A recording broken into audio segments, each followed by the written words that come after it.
Have you ever felt like you're just scrolling through life? Your thumb does the work, hours disappear, and at the end of the day, you can't remember a single thing that truly made you happy. I was there. My phone was my world. Every notification was a hit of dopamine.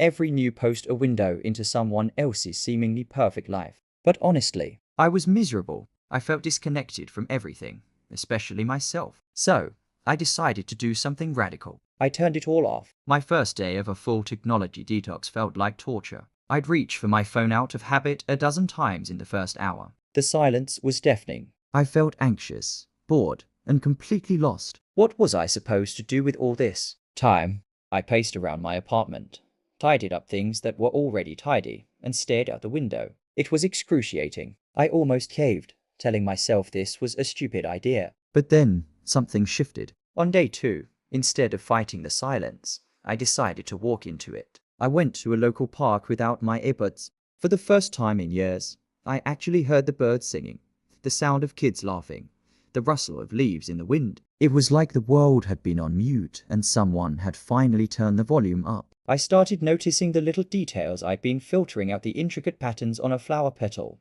the way the sunlight hit the water on the pond. That evening, I didn't have a screen to numb my thoughts. So, I thought about my goals, my passions, the things I used to love doing before my phone became my primary hobby. I remembered how much I enjoyed painting. So, I dug out an old, dusty set of watercolors from the back of my closet. My first attempt was clumsy, but the feeling of the brush in my hand, the way the colors blended on the paper, it was real. It was tangible. I was creating something, not just consuming. Over the next few days, I reconnected with more than just my old hobbies. I called a friend I hadn't spoken to in months, not just a quick text, but a real conversation. We talked for over an hour, and I felt more connected to them than I had after years of liking their posts. I visited my parents and was fully present, listening to their stories without the distraction of a buzzing pocket. I was rebuilding real-world connections that had been weakened by a virtual barrier. I realized my phone wasn't the enemy,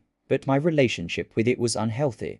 It was a tool that had taken over the workshop. This detox wasn't about giving up technology forever. It was about reclaiming my life from it. It was a reset button. It taught me to be intentional. Now, I schedule my screen time. I have tech-free evenings. I prioritize face-to-face interactions. The virtual world is a fantastic place, but it's not a substitute for the real one. Turning it off temporarily allowed me to listen to what the real world and my own heart was trying to tell me. I found a part of myself I thought I had lost, buried under endless feeds and notifications. So, if you're feeling lost, maybe try a little experiment. Power down. Look up. You might be surprised at who you find waiting for you. Thanks for watching, and don't forget to subscribe for more journeys of rediscovery.